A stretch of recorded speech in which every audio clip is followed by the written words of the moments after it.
ভাবুন তো, আজ থেকে প্রায় 1400 বছর আগে যখন মেডিকেল সায়েন্স, ল্যাবরেটরি কিংবা আধুনিক গবেষণা কিছুই ছিল না, তখন কোরআনে স্পষ্টভাবে দুটি ফলের কথা উল্লেখ করা হয়েছিল, যে দুটি ফল জান্নাতীদেরকে আল্লাহ তাআলা বিশেষ নেয়ামত হিসেবে দান করবেন।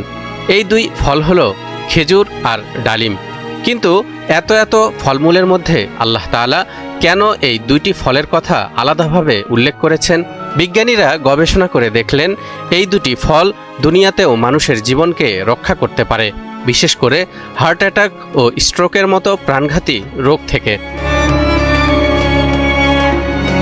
সম্প্রতি ইসরায়েলের প্রভাবশালী গণমাধ্যম দ্য টাইমস অফ ইসরায়েলে pomegranate date combo helps prevent heart attacks, Israeli study finds শিরোনামে একটি প্রতিবেদন প্রকাশিত হয়েছে। এতে বলা হয়েছে, টেকনিয়ন ইসরায়েল ইনস্টিটিউট অব টেকনোলজির একদল বিজ্ঞানী এক বিস্ময়কর তথ্য আবিষ্কার করেছেন।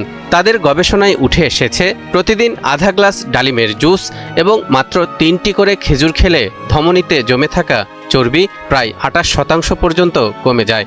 আর ধমনীতে চর্বি জমে যাওয়াই হার্ট অ্যাটাক ও স্ট্রোকের প্রধান কারণ। গবেষকরা জানান, ডালিমে আছে শক্তিশালী পলিফেনল অ্যান্টিঅক্সিডেন্টস, আর খেজুরে আছে ফ্ল্যাভোনয়েড ও ফেনোলিক অ্যাসিড, যা একসাথে শরীরের ক্ষতিকর কোলেস্টেরল কমায় এবং ধমনীর ব্লকেজ ভেঙে দেয়। অর্থাৎ এই দুই ফল নিয়মিত খেলে হৃদরোগের ঝুঁকি অনেকটাই হ্রাস পায়। কিন্তু আশ্চর্যের বিষয় হলো, কোরআনে বহু আগেই এই ফলগুলোর গুরুত্ব আল্লাহ তাআলা আমাদের সামনে তুলে ধরেছেন। সূরা আর রহমানের 68 নম্বর আয়াতে ইরশাদ হচ্ছে, ফীহিমা ফাকিহাতুন ওয়া নাখলুন ওয়া রুম্মান, তাতে আছে ফলমূল, খেজুর আর ডালিম। বিজ্ঞানীরা চিন্তা করলেন, জান্নাতে এত ফল থাকতে আল্লাহ বিশেষভাবে কেন এই দুইটি ফলের কথা উল্লেখ করেছেন? তাহলে অবশ্যই জান্নাতের এই দুটি ফলের মধ্যে এমন কিছু বৈশিষ্ট্য থাকবে যা দুনিয়ার জীবনেও বিস্ময়কর উপকার বয়ে আনবে। আমরা জানি, জান্নাতে মানুষ কখনো মারা যাবে না। অন্যদিকে দুনিয়াতে মানুষের মৃত্যুর অন্যতম বড় একটি কারণ হার্ট অ্যাটাক। হার্ট অ্যাটাকের ঝুঁকি এড়াতে প্রয়োজন অ্যান্টিঅক্সিডেন্ট সমৃদ্ধ খাবার। বিজ্ঞানীরা গবেষণা করে দেখলেন, খেজুর এবং ডালিমের মধ্যে রয়েছে প্রচুর পরিমাণে অ্যান্টিঅক্সিডেন্ট গুণ। তাই জান্নাতীদেরকে সুস্থ সবল রাখতে বিশেষভাবে এ দুটি ফল খাওয়ানোর কথা মহান আল্লাহ তাআলা কোরআনে উল্লেখ করেছেন। আর একটু আগে আমরাও জেনে এসেছি, দুনিয়াতেও যারা এই দুইটি ফল নিয়মিত খাবে তাদের হার্ট অ্যাটাকের ঝুঁকি অনেকাংশে কমে যাবে। এ কারণেই রাসূলুল্লাহ সাল্লাল্লাহু আলাইহি ওয়াসাল্লাম খেজুরকে সুন্নতি খাদ্য হিসেবে গ্রহণ করতেন এবং ডালিমকেও বরকতময় ফল বলেছেন। আজ বিজ্ঞানও বলছে, এগুলো শুধু সাধারণ খাবার নয়, বরং মানবদেহের জন্য অমূল্য ঔষধ।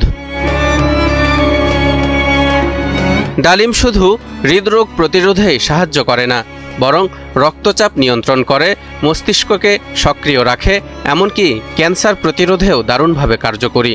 অন্যদিকে খেজুরে আছে প্রচুর পরিমাণে পটাশিয়াম, আয়রন আর ক্যালসিয়াম, যা শুধু হৃদয়কে সুস্থ রাখে না, বরং হাড় মজবুত করে, রক্তশূন্যতা দূর করে এবং শরীরকে তাৎক্ষণিক শক্তি দেয়। এজন্যই রমজানে ইফতারের সময় খেজুর দিয়ে রোজা ভাঙা শুধু সুন্নতি নয়, বরং বৈজ্ঞানিক দিক থেকেও সবচেয়ে স্বাস্থ্যকর উপায়।